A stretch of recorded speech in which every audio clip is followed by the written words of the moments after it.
갈라디아서 2장 15절에서 21절까지의 말씀입니다.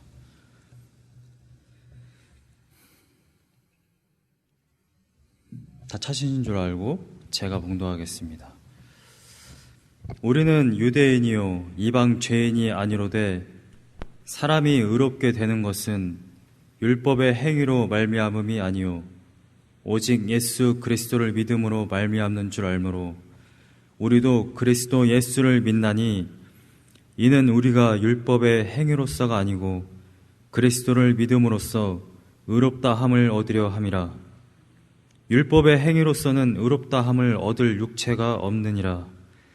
만일 우리가 그리스도 안에서 의롭게 되려 하다가 죄인으로 드러나면 그리스도께서 죄를 짓게 하는 자냐?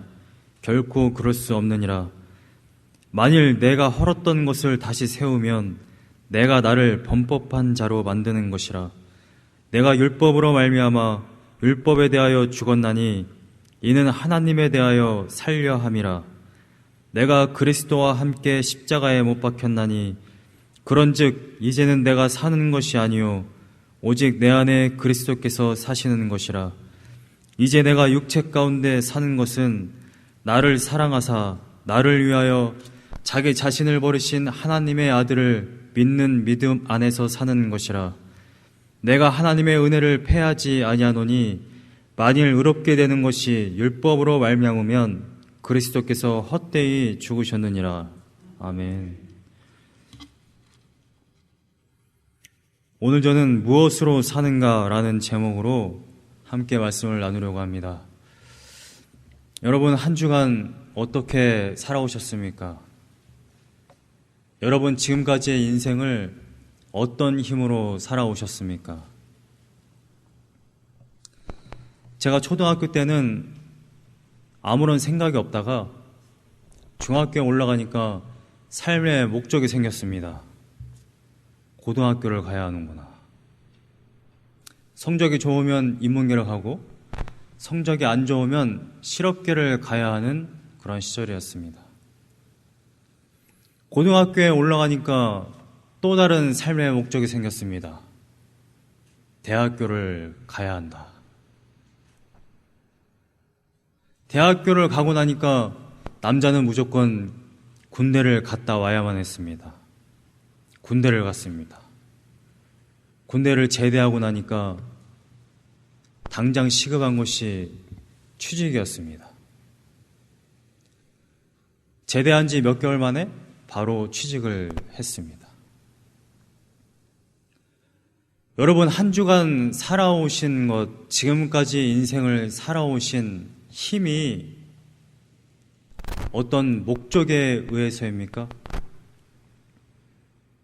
어떠한 목적이 있어서 오늘까지 살아오신 것입니까? 어떤 철학자들은 이렇게 얘기합니다. 행복 때문에 산다.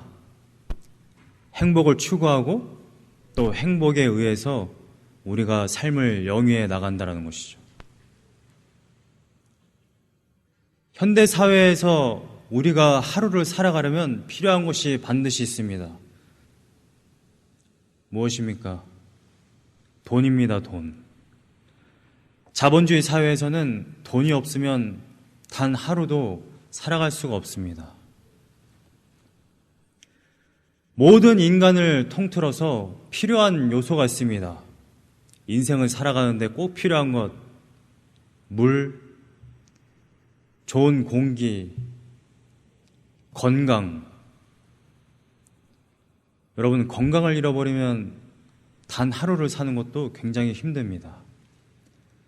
자본주의 사회에서는 돈이 없으면 살아갈 수가 없습니다. 물이 없다가 한번 생각해 보시기 바랍니다. 단 며칠을 버틸 수 없을 것입니다.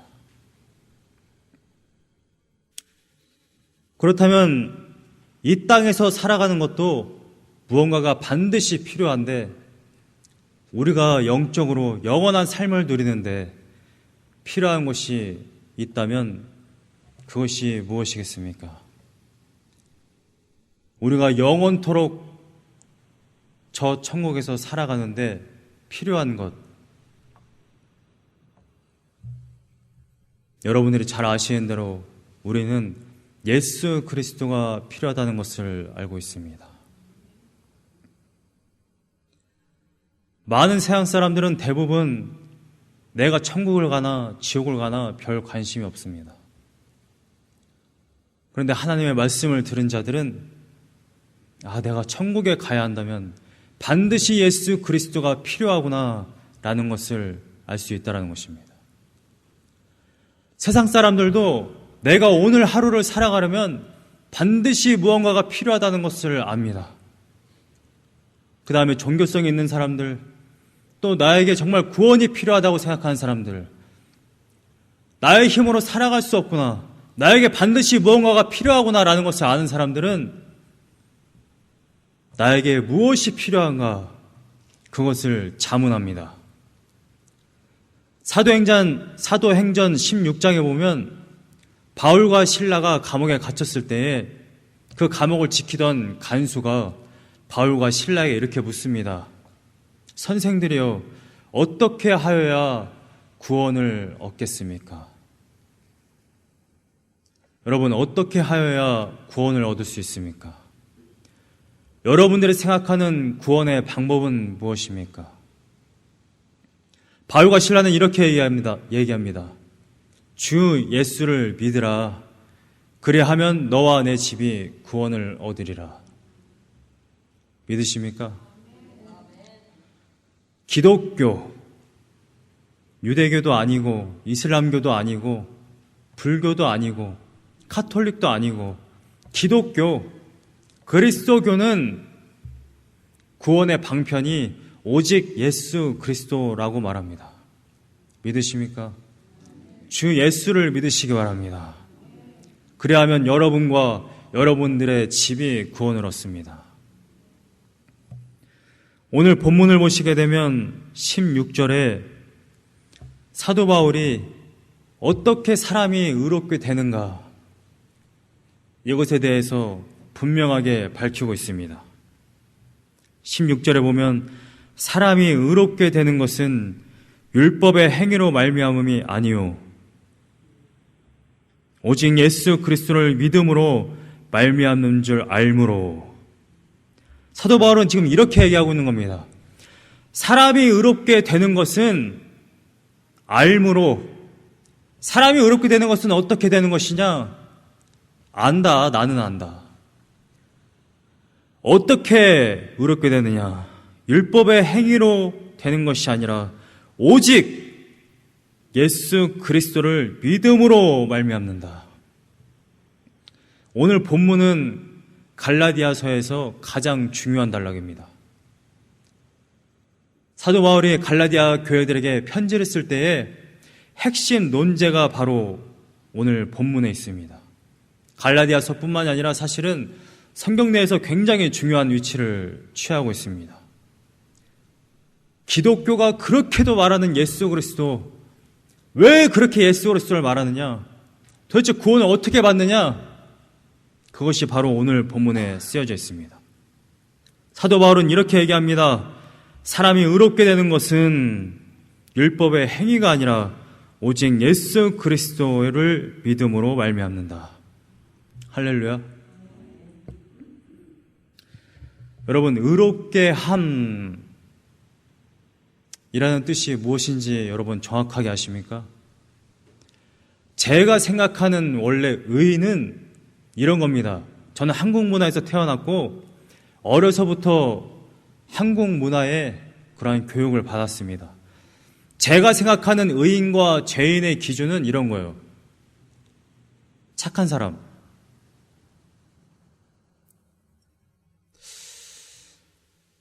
좀 죄를 지어도 홍길동 같은 사람. 여러분, 동화책에서 홍길동을 뭐라고 부릅니까? 의적이라고 부릅니다. 제가 생각하는 의인은 그런 거예요. 되게 착하고 사람들에게 구제하고 소방관이나 경찰들처럼 자기가 위험에 처함에도 불구하고 자신의 몸을 던져서 사람들을 구하는 사람들. 제가 생각하는 의인은 그런 겁니다. 여러분들이 생각하는 의인도 저와 마찬가지입니까? 아니면 여러분들의 생각은 좀 다르십니까? 여러분들이 생각하는 의의는 무엇입니까? 성경이 말하는 의의가 무엇인지 우리는 공부해 볼 필요가 있습니다. 오늘 본문을 먼저 다루기 전에 의롭게 하다라는 이 표현이 무엇인지를 정확하게 알려면 여기에 쓰인 의의를 구약에서 뭐라고 했는지 공부해 볼 필요가 있습니다. 구약은 이것을 사다크라고 하는데 신명기 25장 1절을 보면 이러한 구절이 있습니다. 사람 사이에 시비가 생겨 재판을 청하면 재판장은 그들을 재판하여 의인을 의롭다 하고 악인은 정죄할 것이며, 이스라엘 백성들이 이제 가나안에 들어갔습니다. 가나안에 들어가서 이스라엘 백성들이 나라를 이루어 살고 있는데 사람들 사이에 다툼이 생겨요. 다툼이 생기면 재판을 청합니다. 그래서 시시비비를 가른다라는 것이죠. 그래서 누군가는 잘못을 했고 누군가는 잘못을 안 했는데, 잘못을 한 사람은 그 사람은 죄가 있다 정죄할 것이고, 잘못이 없는 사람은 의롭다 여긴다. 바로 이때에 이 사다크라는 표현을 썼습니다. 솔로몬은 역대하 6장 23절에서 이렇게 기도를 한 바가 있습니다. 악한 자의 죄를 그 행위대로 그 머리에 돌리시고 공의로운 자를 그 의로운 모습대로 갚으시옵소서. 여러분, 재판장이 제대로 판결을 내리려면 의인은 의롭다 하고 죄인은 너 죄 있어 정죄하는 것이 제대로 된 재판입니다. 맞습니까?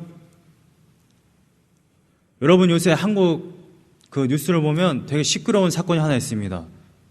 여러분 아마 아실 거예요. 김유정 아십니까? 전 남편을 죽였어요. 토막살인했습니다. 뼈를 갈았어요, 분쇄기에. 여러분, 그러한 사건들을 대하실 때 어떤 생각이 드십니까? 김유정 괜찮아, 죄 없어, 사람 죽여도 돼, 이렇게 생각하십니까? 아니면 사람을 저렇게 죽여? 저 여자도 똑같이 그렇게 죽여, 이런 생각이 드십니까? 여러분, 주변에 한번 둘러보세요. 주변에서 나를 괴롭게 하는 사람이 있거나 살인을 저지르거나 죄를 저지르는 그런 범법자들을 한번 생각해 보시기 바랍니다. 그런 분들 보시면 용서해줘, 괜찮아, 이런 생각이 드십니까? 아니면 법대로 해야 되겠네, 저 사람, 아니 어떻게 저런 짓을 저지르지? 이런 생각이 드십니까? 여러분들이 생각하는 정의는 무엇입니까? 여러분들이 생각하는 그 정의, 성경이 말하는 정의와 똑같습니다. 악인은 벌하고 의인은 의롭다 하는 것이 성경이 말하는 정의입니다. 분명히 죄인인데, 죄를 졌는데 너 죄 없어 라고 말하면 그거는 불의한 재판관입니다. 그건 정의를 모르는 사람인 거예요. 누가 그 재판관의 말을 듣겠습니까? 그런데 성경이 무서운 말을 합니다. 로마서 3장 10절에 의인은 없나니 하나도 없다라고 말합니다. 같은 장의 23절에 이렇게 말합니다. 모든 사람이 죄를 범하였음에 하나님의 영광에 이르지 못하더니. 이 말씀을 믿으십니까? 받아들이십니까? 그럼 여러분도 죄인이란 얘기입니다. 의인은 없나니 하나도 없다. 모든 사람이 죄를 범하였다. 그러면 재판을 받았을 때에 여러분들의 신분이 어떻게 되겠습니까? 너 죄 있음, 여러분들 죄 있음. 로마서의 죄의 삭은 사망이라고 말합니다. 이것은 형벌에 처하는 것을 말하는 거예요. 지옥에 떨어지는 것을 말합니다. 정말 먼지만큼만한 그러한 죄를 지었어도 지옥에 떨어진다는 것입니다. 살인을 저질렀으면 지옥, 도둑질을 했으면 그 중간 단계, 뭐 영화에서는 그런 식으로 많이 표현을 하죠. 그런데 성경은 그렇게 말하지 않습니다. 여러분들의 말 한마디, 여러분들이 길거리에 쓰레기 조금만 버려도, 침만 한번 뱉어도, 여러분들의 마음으로 조금만 죄를 지어도 여러분들은 지옥에 떨어지는 것이 마땅하다. 이것이 성경이 말하고 있는 것입니다. 믿으십니까?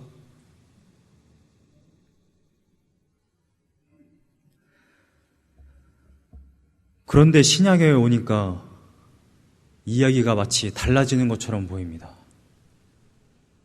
오늘 본문을 보세요. 굉장히 이상한 말이 쓰여져 있습니다. 분명히 구약에서는 악인은 정죄하고 의인은 의롭다라고 말한다고 하였는데 16절에 보니까 사람이 의롭게 되는 것은 율법의 행위로 말미암은 것이 아니다라고 말합니다. 여러분, 그러면 우리는 한번 생각해 봐야 됩니다. 내가 지금까지 생각한 의가 과연 성경이 말하고 있는 것과 같은 것인지, 착하게 살면 되는 건 아니었나? 홍길동처럼 도둑질을 좀 해도 가난한 사람들을 도와주면 되는 거 아니었나? 나의 몸을 불살라서 저 불에 뛰어들어 사람들을 구하면 의인 아닌가? 근데 성경은 행위로 말미암은 것이 아니다라고 말합니다. 그리고 사도 바울은 이렇게 얘기해요. 오직 예수 그리스도를 믿음으로 말미암는 줄 알므로. 여러분, 그러면 하나님이 만약 재판관이시라면 마지막 날에 우리가 심판대 앞에 섰을 때에 의인은 없나니 하나도 없다라고 말하였는데, 모든 사람이 죄를 범하였다고 말하였는데, 그러면 당연히 우리는 죄인인데 예수 그리스도로 말미암아 의인이다라고 말한다면 하나님은 불의한 재판관이 되는 것입니다. 왜냐하면 그 행위대로 갚는 것이 구약에서 말하고 있는 것이니까.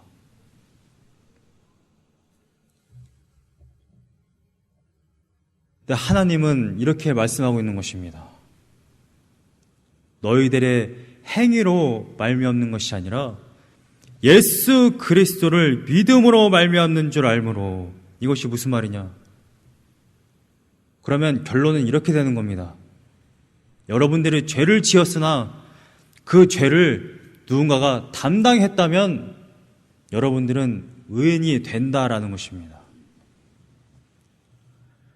그래서 사도 바울은 이렇게 말하는 거예요. 율법의 행위로 말미암음이 아니라 오직 예수 그리스도를 믿음으로 말미암는다. 모든 사람이 죄를 범하였습니다. 여기에는 예외가 없습니다. 여러분들 모두가 죄를 지었다라는 거예요. 지옥으로 갈 수밖에 없다라는 것입니다. 근데 그 죄의 값을 누가 치루었다라는 거예요. 예수 그리스도가 이 값을 치루었다라는 것입니다. 이 말씀을 믿으십니까?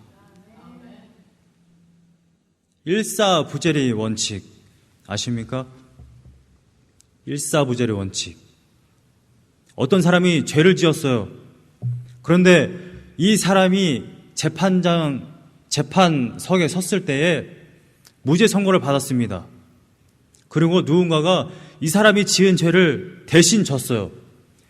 그러면 이 사람이 지은 죄에 대한 값을 다른 사람이 졌기 때문에 더 이상 이 죄를 원래의 죄를 지었던 사람에게 물을 수 없다라는 것이 바로 일사부재리의 원칙인 것입니다.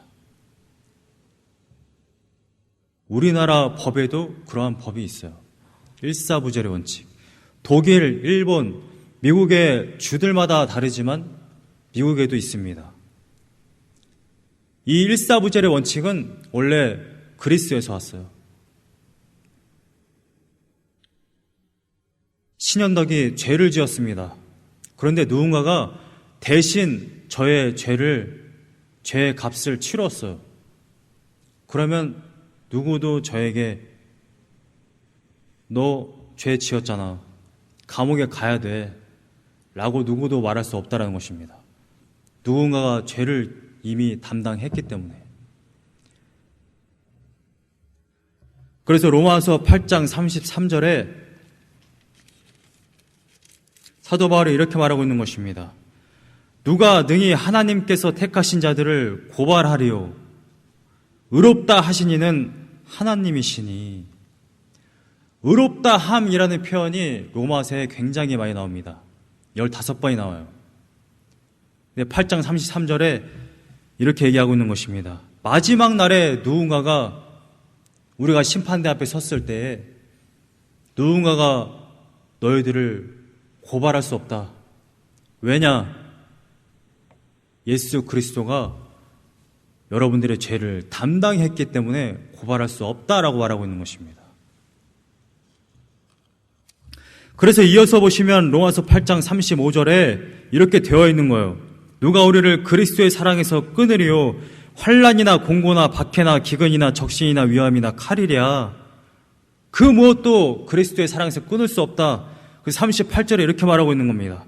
내가 확신하노니 사망이나 생명이나 천사들이나 권세자들이나 현재일이나 장래일이나 능력이나 높음이나 깊음이나 다른 어떤 피조물이라도 우리를 우리 주 그리스도 예수 안에 있는 하나님의 사랑에서 끊을 수 없으리라. 이것이 성경이 말하고 있는 것입니다. 사람이 어떻게 구원을 받느냐? 어떻게 의롭게 되느냐? 율법의 행위가 아니라 오직 예수 그리스도로 말미암아 됩니다. 그래서 우리가 해야 할 것은 예수 그리스도가 나의 죄를 대신 십자가에 달려 돌아가셨구나, 이것만 믿으면 된다라는 것입니다. 믿으십니까? 그래서 사도 바울이 20절에, 오늘 본문의 20절에 이렇게 고백하고 있는 겁니다. 내가 그리스도와 함께 십자가에 못 박혔나니 그런즉 이제는 내가 사는 것이 아니요 오직 내 안에 그리스도께서 사시는 것이라. 그런 이후에 이제 내가 어떻게 살 것이냐? 이어서 고백합니다. 이제 내가 육체 가운데 사는 것은 나를 사랑하사 나를 위하여 자기 자신을 버리신 하나님의 아들을 믿는 믿음 안에서 사는 것이라. 여러분, 그리스도 안에서 여러분들의 죄가 해결됐어요. 새로운 피조물이 되었습니다. 그렇기 때문에 남은 인생은 하나님의 아들을 믿는 믿음 안에서 살게 된다는 것입니다. 오늘 본문의 말씀은 철저하게 컨텍스트 안에서 해석되어야 합니다. 지금 오늘 본문의 말씀은 베드로가 이방인들과 식사를 하다가 할례자들이 오는 것을 보고 그 식사 자리를 떠나는 것, 이 사건에 사도 바울이 베드로를 혼내는 장면과 이어지는 내용입니다. 베드로요, 왜 이방인과 식사를 하다가 다시 율법으로 돌아갔느냐? 왜 할례자들이 무서워서 이방인들을 떠났느냐? 율법의 행위로 구원받은 것이 아니다. 네가 어떻게 구원받았느냐? 예수 그리스도의 사랑으로 말미암아 구원받았지 않았느냐? 근데 어떻게 이방인과 식사를 하다가 다시 돌아가느냐? 이것을 말하고 있다는 것입니다.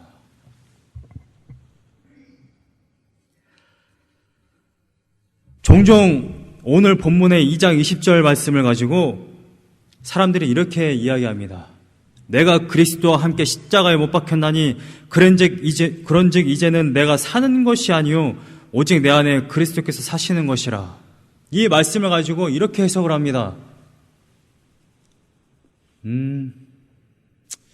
내가 한 주간 죄를 많이 지었어.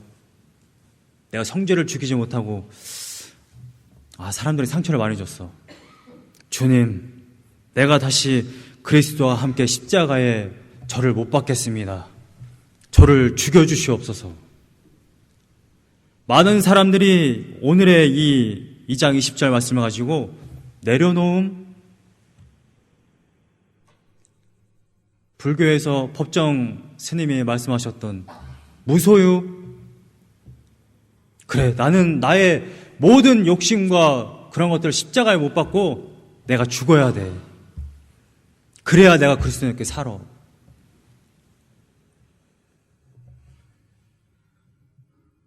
물론 우리는 우리들의 지난 자아를 죽여야 하는 것이 맞습니다만 오늘 본문에 나온 2장 20절의 말씀은 전혀 그런 말씀이 아닙니다. 다시 한번 보실까요? 내가 그리스도와 함께 십자가에 못 박혔나니 수동태로 되어 있습니다. 여러분들이 스스로 십자가에 올라가서 팔을 펼친 후에 나의 손에 못을 박고 나의 발에다 못을 박는 게 아닙니다. 그리스도가 십자가에 못 박히실 때에 여러분들이 바로 그 자리에서 같이 십자가에 못 박혔다. 수동태로 되어 있다라는 것입니다. 그래서 이어서 그런즉 이제는 내가 사는 것이 아니요. 여러분 다시 한번 말씀드립니다만 이건 내려놓음에 대한 설교가 아닙니다. 이건 무소유가 아닙니다. 내가 사는 것이 아니라는 것이지 내가 죽었다라는 것이 아닙니다. 그럼 내가 사는 것이 아니라는 뜻은 무엇이냐? 본문 전체를 읽어보세요. 지금 율법에 대한 이야기를 하고 있습니다. 베드로여, 왜 율법으로 회개하느냐? 20절에 이제는 내가 사는 것이 아니다라는 이 표현은 이제는 내가 주체가 되어 사는 것이 아니다. 율법의 행위로서 사는 것은 내가 주체가 되어 사는 삶을 말하는 것입니다. 제 해석이 맞는지 안 맞는지는 20절 후반절을 한번 보시기 바랍니다. 이제 내가 육체 가운데 사는 것은 우리는 여전히 이 육체를 가지고 산다라는 것입니다. 여러분, 구원은 마치 트랜스포머, 외계에서 왔던 그 로봇이 자동차로 변신하는, 트랜스포머가 자동차로 변신한 이후에 그 로봇의 본질이 자동차가 되었나요? 여전히 로봇입니다. 무슨 말이냐? 예수 그리스도로 말미암아 여러분들이 구원을 받았어도 여전히 여러분들은 이 망가져 있고 힘든 이 육체 가운데 지금 살고 있다라는 것입니다. 이 죄의 본성을 가지고 있는 육체를 가지고 살고 있다라는 것입니다. 그래서 이 육체 가운데 사는 이 인생은 더 이상 내가 주체가 되어 율법의 행위로 사는 인생이 아니라 나를 사랑하사 나를 위하여 자기 자신을 십자가에서 버리신 하나님의 아들을 믿는 믿음으로 사는 것이다. 다시 한번 말씀드립니다. 이제 내가 사는 것이 아니다라는 이 표현은 더 이상 내가 주체가 되어 율법의 행위로 사는 인생이 아니라 예수 그리스도를 믿는 믿음으로 사는 삶이다. 이것을 말하고 있다는 것입니다. 오늘 설교 제목에 뭐라고 제가 말씀드렸습니까? 무엇으로 사는가? 육체의 필요는 물이 필요합니다. 현대의 자본사회에서는 돈이 필요합니다. 돈 없이 살 수 있습니까? 물이 없이 살 수 있습니까? 산소가 없이 살 수 있습니까? 영적인 그리스도인들은 예수 그리스도 없이는 살 수 없다라는 것입니다. By faith, 영어로는 이렇게 되어 있습니다. In the Son of God. 율법의 행위가 아니라 하나님의 아들을 믿는 믿음, 예수 그리스도를 믿는 믿음. 예수 그리스도를 믿는다는 게 도대체 뭡니까? 여러분, 율법의 행위대로 살았다라는 것은 나의 노력, 나의 열심, 내가 행했던 그 의식들, 내가 했던 그 제사법, 내가 이 제사만 드리면 구원받을 수 있어, 내가 이 의식만 지키면 내가 천국에 갈 수 있어 라고 생각했는데 사도 바울은 지금 그게 아니라는 거예요. 너희들이 아무리 할례를 행하고 제사를 잘 지키고 의식을 아무리 행해봐라, 그렇다고 해서 천국에 갈 수 있는가? 여러분들의 노력으로 절대 천국에 갈 수 없다라는 것입니다. 그래서 예수 그리스도가 십자가에 달려 돌아가셨다라는 것입니다. 여러분, 율법의 행위로 왜 구원을 못 받습니까?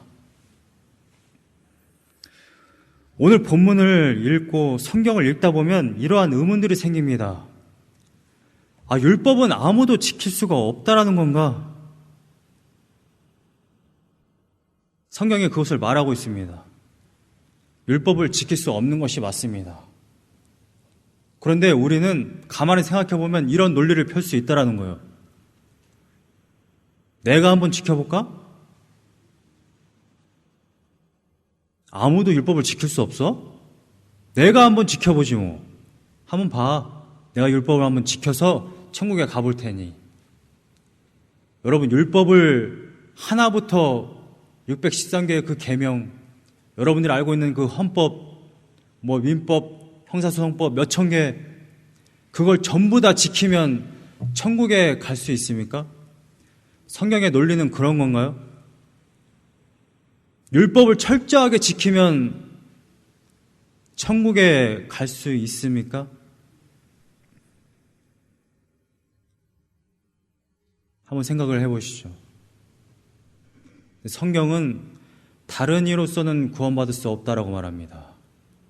여러분, 율법을 지킬 수 있느냐 없느냐는 아무런 의미가 없어요. 지킬 수도 없지만 율법을 철저하게 지킨다고 구원받을 수 없습니다. 구원이라는 것은 이런 거예요. 하나님과 나 사이에 막힌 그 죄로 인한 담을 누군가가 허물어야 됩니다. 선악과 사건 이후로 하나님과 우리 사이가 멀어졌어요. 이것을 잊는 것을 구원이라고 말합니다.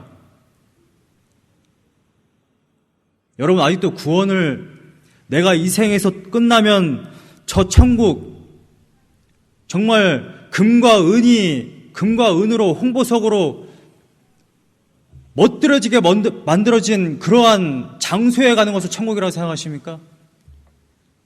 물론 천국은 실제이지만 구원이라는 것은 하나님과 다시금 연결되는 삶을 얘기하는 거예요. 하나님과 이어지지 아니하고 그냥 여러분들이 신앙생활을 하는 것이 내가 교회 가면 천국 간대, 그래서 교회 오는 것이라고 한다면 그건 아무런 의미가 없다라는 것입니다.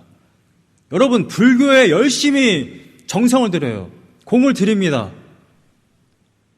그렇게 공을 들여서 극락에 갈 수 있다라고 생각하는 것이 대부분의 종교인 거예요. 우리가 왜 종교를 믿느냐? 진시 황제가 가서 불로장생 약을 좀 구해와라 했던 그 마음과 똑같은 거예요. 많은 사람들이 종교를 믿는 이유는 바로 그런 믿음입니다.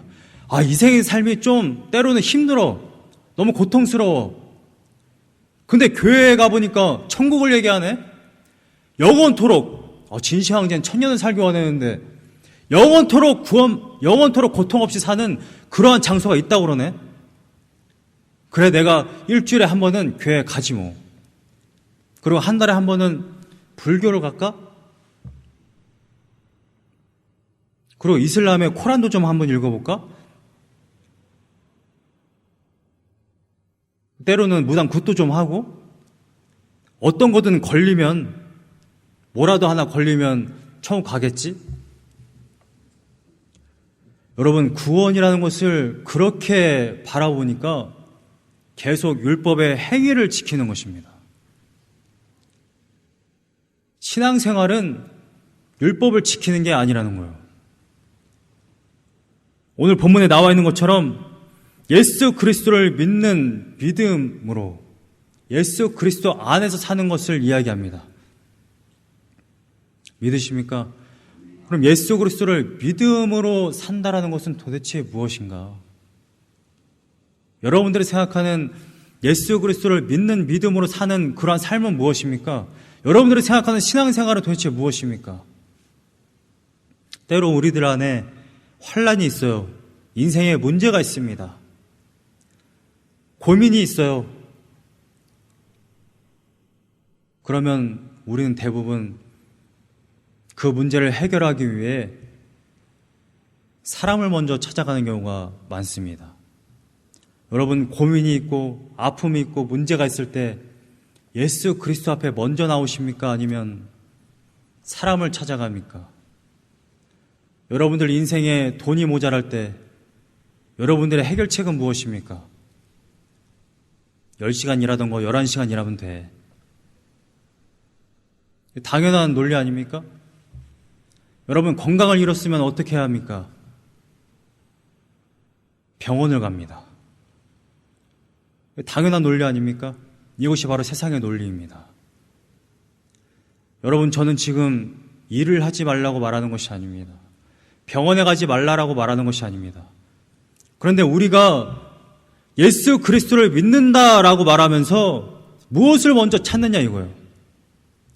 무엇을 먼저 의존하냐 이 말입니다. 한국에 있을 때 침신대 어떤 교수님이 저한테 이런 말씀을 하시더라고요. 요즘 신학생들은 돈이 있어서 문제야. 돈이 있으니까 아프면 다 병원을 가. 기도를 안 해. 여러분, 아프면 병원 가셔야 됩니다. 감기약 드셔야 돼요. 근데 제가 말하고자 하는 것은 하나님을 먼저 찾냐 이 말입니다. 제가 이번 주에 되게 이상한 경험을 했어요. 수요일 날 기도회가 끝나고 하루를 잘 보냈는데 목요일 날 아침에 새벽 기도를 나오려고 일어나니까 못 걷겠는 거예요. 오른쪽 다리가 이 발목이 너무 아파가지고 걷지를 못했어요. 어제까지 거의 잘 못 걸었습니다. 되게 아니 어떻게 이런 일이 발생을 하나. 내가 뭐 운동을 했나 축구를 했나 뭐 다리를 뼈나. 무릎 꿇고 기도하다 보면 물론 기도가 끝나면 때로 무릎도 아프고 발목도 아픕니다. 그런데 이런 경우는 처음이었어요. 항상 기도가 끝나면 이렇게 제가 나름대로 마사지를 하고 일어나는데 수요일은 멀쩡했습니다. 그런데 목요일 날 아침부터 다리가 아프기 시작해가지고 오전 내내 너무 아파가지고 침도 맞고 여러 가지 시도를 했습니다. 근데 밤이 되도록 붓기가 점점 더 심해지고 걷는 게 더 힘들어졌어요. 그때 제가 아차 싶었습니다. 말씀을 준비하면서 내가 침을 먼저 맞고 파스를 붙이고 찜질을 먼저 할 게 아니라 주님, 저에게 도대체 이 일이 왜 일어났습니까? 물어봤어야 되고 하나님을 찾았어야 되는데 그러질 못했어요. 근데 그날 저녁에 어떤 분에게 저한테 카톡이 오시기를 목사님 괜찮으십니까? 기도하겠습니다 라는 카톡이 왔어요. 근데 굉장히 그 기도하겠습니다 라는 그 표현이 정말 그 순간에 너무나도 큰 힘이 됐습니다. 원인을 알 수 없는 이 고통으로 인해서 걸을 수가 없는데 원인을 알면 좀 고치기가 좀 쉬울 텐데 원인을 모르겠으니까 이게 너무 답답한 거예요. 여러분, 대부분의 사람들은 감기가 걸리면 기도하지 않습니다. 그냥 감기약을 먹어요. 그런데 정말 죽을 병에 걸리잖아요. 암, 사기, 누가 말하든지 간에 다 죽는데 그럼 내가 할 수 있는 일이 없잖아요. 그럴 때는 거의 대부분 하나님 앞에 나와 기도를 합니다. 여러분, 정말 사소하더라도 정말 사소한 문제, 사소한 고민, 사소한 문제에 우리가 맞닥뜨렸을 때에도 우리는 하나님께 먼저 나와야 할 줄로 믿습니다. 왜냐하면 우리는 예수 그리스도로 말미암아 구원을 받았기 때문에 그렇습니다. 아니, 구원을 받지 않았다면 제가 뭐하러 이런 말을 장황하게 하겠습니까? 단 한 가지만 말하겠죠. 간수들이 바울과 실라에게 물었던 것처럼 어떻게 구원을 얻겠습니까? 했을 때 주 예수를 믿으라. 그래야면 너와 내 집에 구원을 얻는다. 이 말하면 끝입니다. 제가 더 이상 무슨 말을 하겠습니까? 그런데 구원을 받은 우리들의 인생은 그렇게 간단하게 한마디로 끝날 수가 없다라는 거예요. 왜냐하면 구원을 받았음에도 불구하고 여전히 구원받지 못한 것처럼 사는 인생이 너무나도 많기 때문에 분명히 예수 그리스도가 우리 안에 있다라고 말하는데 우리는 그걸 자꾸만 망각하는 겁니다. 문제가 발생했을 때 나의 힘으로 다시, 돈이 없을 때 다시 나의 열심으로, 문제가 발생했을 때 다시 세상적인 방법을 찾는 나의 모습이 시시각각 나온다는 것입니다. 여러분, 그것이 믿음입니까? 도대체 믿음이 무엇입니까? 예수 그리스도를 믿는다는 것이 도대체 무엇이냐 이 말이에요. 내가 예수 그리스도를 믿는다라고 말하고 그리스도인이라고 말하면서 여전히 세상적인 방법을 먼저 찾는 그 모습, 문제가 발생했을 때 사람을 찾는 그 모습, 제도를 찾는 모습, 병원을 먼저 찾는 그 모습, 여러분 그건 그리스도인이 아닌 겁니다. 그리스도인의 참다운 삶은 예수 그리스도를 먼저 의존하는 것입니다. 예수 그리스도와 함께 동행하는 것입니다. 믿으십니까? 그래서 17절, 18절, 19절에 이렇게 말하고 있는 것이죠. 만일 우리가 그리스도 안에서 의롭게 되려 하다가 죄인으로 드러나면 그리스도께서 죄를 짓게 하는 자냐? 결코 그럴 수 없느니라. 여러분 요한일서를 보면 빛이 들어오면 우리 안에 있는 것이 밝혀집니다. 그리스도가 우리 안에 들어오면 죄가 보이게 된다는 것입니다. 여러분들이 왜 우리 자신을 바라보고 나의 연약함, 나의 실수, 나의 죄가 왜 보이는지 아십니까? 그리스도가 그 안에 있다라는 증거입니다. 그리스도가 없으면 내 안에 있는 연약함, 죄를 절대 볼 수 없습니다. 18절에 왜냐하면 만일 내가 헐었던 것을 다시 세우면 내가 나를 범법한 자로 만드는 것이라. 여러분 진짜 죄는 요한복음 16장 9절에 보면 죄에 대하여라 함은 나를 믿지 아니하며. 여러분 내가 헐었던 것, 내가 율법을 이미 헐었다, 율법을 더 이상 지키지 않기로 했다. 그런데 내가 다시 율법을 지키기로 한다면 베드로처럼 이방인과 식사를 하다가 할례자들이 오니까 다시 그 길로 걸어가려고 한다면 내가 나를 범법한 자로 만드는 것이다. 예수 그리스도를 믿지 않는 것이 죄입니다. 예수 그리스도와 관계없이 내가 율법을 행하는 것은 죄입니다. 진짜 죄는 제가 무엇이라고 말씀드렸습니까? 하나님과 우리 사이가 이어지지 않은 것이 바로 죄인 것입니다. 우리가 타락했기 때문에 거룩한 하나님과 이어지지 않는 거예요. 그런데 내가 그리스도로 인하여서 구원받았다라고 말하면서 내가 다시 율법의 행위로 돌아가는 것은 내가 나를 범법한 자로 만드는 것이다 라고 말하는 거예요. 이것은 죄입니다. 예수 그리스도 필요 없어. 아, 나 구원받았대? 알았어. 근데 이제 필요 없거든? 이제 나머지 인생 내 마음대로 살게. 예수 그리스도로 인해서 구원받았으면 됐지 뭐. 천국 간다며. 그럼 이제 나머지 인생 내 마음대로 살게. 예수 그리스도 필요 없어. 나 홀로 살 거야. 이것은 죄입니다. 그래서 19절에 이렇게 말하고 있는 거예요. 왜냐하면 내가 율법으로 말미암아 율법에 대하여 죽었나니. 율법을 대해서 살다 보니까 사도 바울이 깨달은 것은 이겁니다. 아, 율법에 대하여 나는 죽을 수밖에 없는 존재구나. 율법을 나는 지킬 수 없구나. 사도 바울이 어떤 자입니까? 베냐민 지파요. 난지 8일 만에 할례를 받았고 히브리인 중에 히브리인, 바리새파 중에 바리새인. 율법의 열심히로는 흠이 없는 자. 율법을 얼마나 철저하게 지켰는지 율법을 지키지 않는 이들을 핍박했던 자가 아닙니까? 그러한 자가 율법을 내가 열심히 살았고 열심히 그렇게 율법을 행해보니까 결국 깨달은 게 내가 무엇이냐? 율법으로는 죄를 깨달을 뿐이지 구원받을 수가 없구나. 그래서 율법에 대하여 죽었다. 왜냐하면 하나님에 대하여 내가 살려 합니다.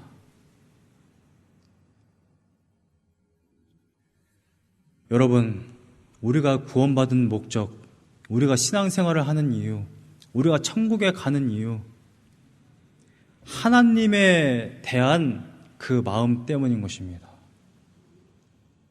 여러분들 안에 하나님을 향한 마음이 있으십니까? 하나님을 향한 사랑이 있으십니까? 아니면 율법을 그냥 지켜서 천국만 가면 돼 라고 하는 그러한 신앙입니까? 우리는 우리의 신앙이 어떠한 신앙인지 정말 돌아볼 필요성이 있다는 것입니다.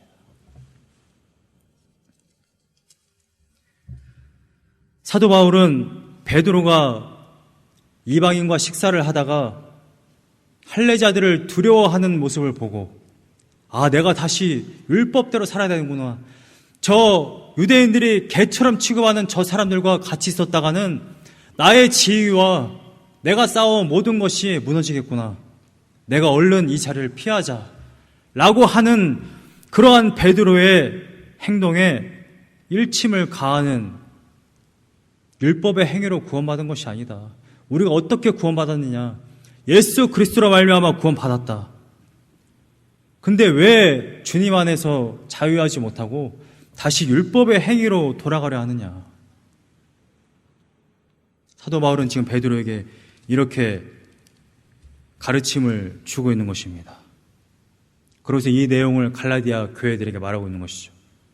갈라디아 교회인들이 율법으로 다시 돌아가려고 하는 이러한 모습들 때문에 여러분들 안에 그러한 모습이 있지 않으십니까? 여러분 한 주간 무엇으로 사셨습니까? 지금까지 살아온 인생 무엇으로 사셨습니까? 여러분들의 열심, 여러분들의 행위, 여러분들의 노력, 여러분들이 열심히 살지 말라는 것이 아닙니다. 그러나 여러분들의 열심으로 구원을 받을 수는 없다라는 거예요. 하나님께로 갈 수가 없다라는 겁니다. 여러분들의 인생을 열심히 산 것처럼 신앙생활을 하면 안 돼요. 여러분 강단에서 설교하는 목사들의 설교를 듣고 하나님이 다 하신대, 전지전능하시대, 기도만 해, 내 아들아 내 딸들아 기도만 하거라, 열심히 공부하지 마, 열심히 돈 벌지 마, 하나님이 하늘에서 돈을 내려주실 거야. 그렇게 하라는 것이 아닙니다. 여러분 제가 강단에 서가지고 여러분 세상살이, 회사 생활은 이렇게 해야 됩니다, 공부는 이렇게 해야 됩니다, 그러한 말을 해야 되는 장소라고 생각하십니까? 열심히 살지 말라는 뜻이 아닙니다. 여러분들 세상에서 열심히 살았던 그 모습, 열심히 노력했던 그 모습을 그대로 신앙생활에는 적용하지 말라는 거예요. 그리고 나아가서 왜 열심히 공부해야 되는지, 왜 우리가 열심히 돈을 벌어야 하는지, 그거를 우리가 철저하게 다시 한번 돌아보고 알아야 된다는 것입니다. 왜 서울대 가야 됩니까? 왜 하버드에 가야 됩니까? 왜 열심히 일을 해야 합니까? 하나님의 영광을 위해서 한다면 맞습니다. 그것이 우리 인생의 목적이에요. 그러나 여전히 나의 인생이 주체가 되어서 나의 영광을 위해서, 내가 사람들 가운데 잘 보이기 위해서, 잘 먹고 잘 살기 위해서 하는 것이라고 한다면 그것은 하나님과 전혀 관계가 없는 삶입니다. 여러분 무엇으로 사십니까? 여러분 제가 신앙이 아주 대단해서 한 주간 말씀을 전혀 보지 않고 예배 시작 전 한 30분 전에 기도 딱 하고서는 이것을 보고서 그냥 말하고 있는 것이 아닙니다. 한 주간 내내 이 말씀을 붙들고 살아요. 공부를 아무리 해도 무슨 말인지를 모르겠고, 제가 심지어 이번 주에는 결국 우리 이충재 목사님께 전화를 했습니다. 이 문장 이거 이렇게 해석했는데 이거 맞는 겁니까? 갈라디아서 정말 어렵더라고요. 제가 제 아내한테 몇 번이나 얘기했습니다. 미치겠다. 내 머리가 정말 너무 나쁜 건지, 너무 이상하게 쓴 건지, 사도 바울이. 여러분 제가 왜 죽어라고 이걸 말씀을 공부하겠습니까? 왜 열심히 기도를 할까요? 왜 열심히 말씀을 이렇게 공부하겠습니까? 하나님의 영광을 위해서 하는 것입니다. 제가 저의 사상을 여러분들을 가르치기 위해서 이 구절들을 가져오는 게 절대 아닙니다. 도대체 하나님이 이 본문을 통해서 여러분들에게 뭘 말씀하고자 하는지를 공부해야 된다는 그 사명감 때문에 머리를 쥐어뜯으면서 공부를 하는 거예요. 여러분 한 주간 도대체 왜 열심히 사십니까? 도대체 저는 중학교 때 왜 그렇게 인문계 고등학교를 들어가기 위해서 죽어라고 공부를, 죽어라고는 안 했네요. 죄송합니다. 고등학교 때 왜 그렇게 열심히 운동을 네, 열심히는 못했지만 대부분의 많은 학생들이 그렇게 죽어라고 고등학교 때는 대학교 가기 위해서, 중학교 때는 고등학교 가기 위해서, 대학교 졸업하면 또 취직을 하기 위해서 왜 그렇게 힘든 삶을 살까요?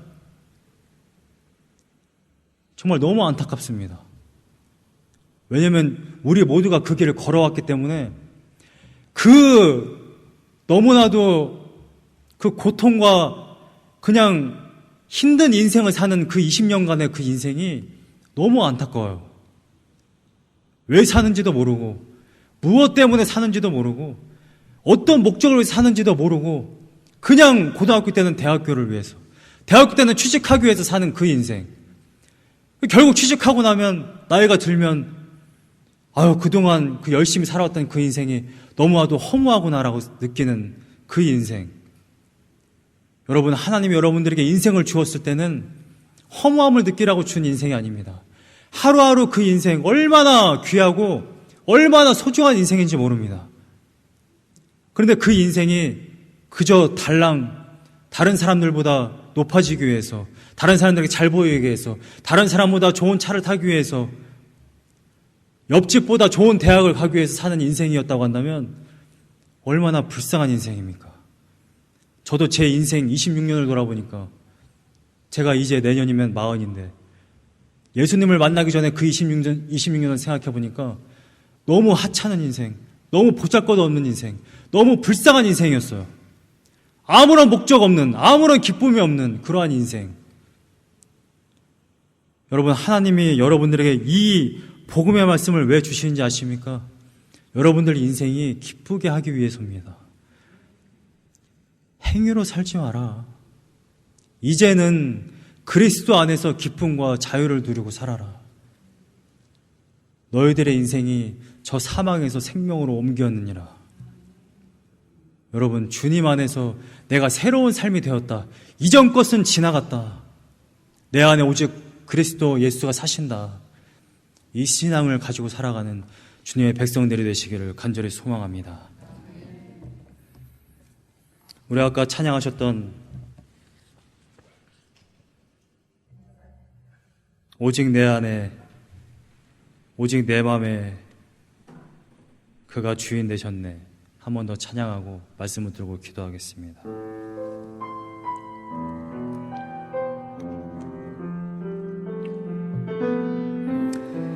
우리에겐 새로운 삶이 열렸습니다. 주 안에서 내 영혼 다시 태어나 주 안에서 내 영혼 다시 태어나 이전 것은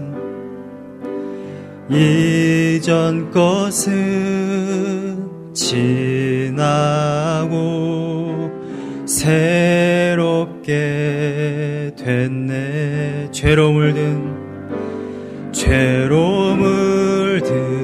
내 모습 예수와 함께 죽고 예수와 함께 죽고 부활 생명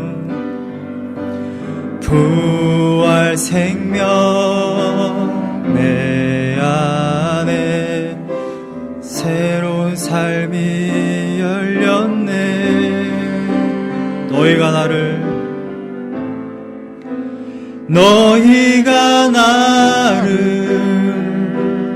택한 것이 아니요 내가 너희를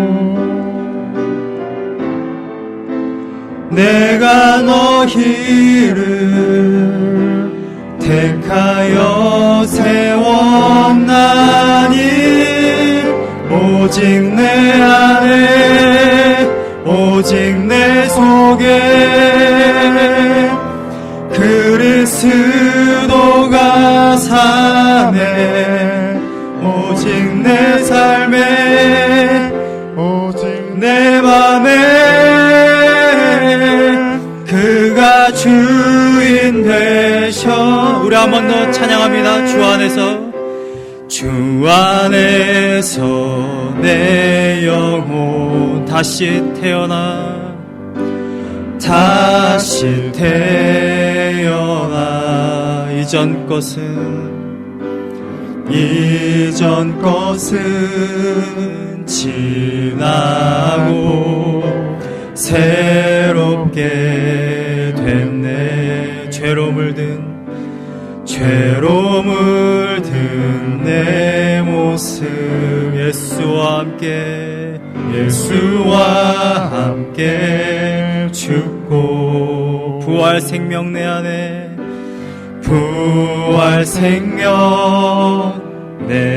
안에 새로운 삶이 열렸네. 너희가 나를 택한 것이 아니요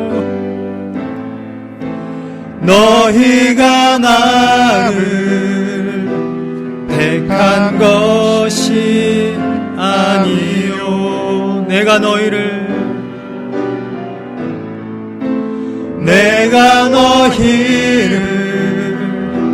택하여 세웠나니 오직 내 안에 오직 내 속에 그리스도가 사네. 오직 내 삶에 오직 내 맘에 그가 주인 되셔. 오직 내 안에 오직 내 안에 오직 내 속에 그리스도가 사네. 오직 내 삶에 오직 내 맘에 그가 주인 되셨네. 우리 이 시간에 기도하실 때 이렇게 기도했으면 좋겠습니다. 주님, 이제는 새로운 삶이 열렸습니다. 내 안에 오직 그리스도께서 사십니다. 내가 이제 나를 위해서 사는 인생 더 이상 아니라 이제는 오직 내 안에 있는 그 예수 그리스도를 주인 돼서 내가 그 주인 되신 예수 그리스도를 위해 살겠습니다. 우리 이 시간에 함께 뜨겁게 기도하겠습니다.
예수 그리스도로 말미암아 새로운 삶이 열렸습니다.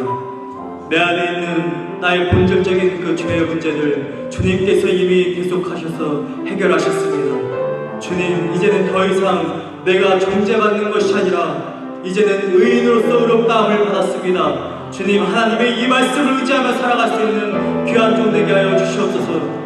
주님, 내가 의인으로서 의롭다함을 받았음에도 불구하고 구원받았음에도 불구하고 내 안에 그리스도가 사심에도 불구하고 여전히 나의 노력, 나의 행위로서 살아가려는 그러한 모습이 있습니까? 주님, 이후로는 오직 예수 그리스도만 믿고 살아가는 주인 되신 예수 그리스도만 의존하며 살아가는 귀한 인생 될 수 있도록 주님께서 인도하여 주시옵소서. 그리스도 안에서 자유와 기쁨을 누리기 원합니다. 행위 안에 갇혀서 여전히 나를 판단하고 내 자신을 판단하고 사람들을 판단하고 쓰러지고 넘어지고 나 홀로 고군분투하는 그런 인생이 아니라 그리스도 안에서 평안을 누리는 복음의 삶 될 수 있도록 주님께서 인도하여 주시옵소서. 예수님의 이름으로 기도하였습니다.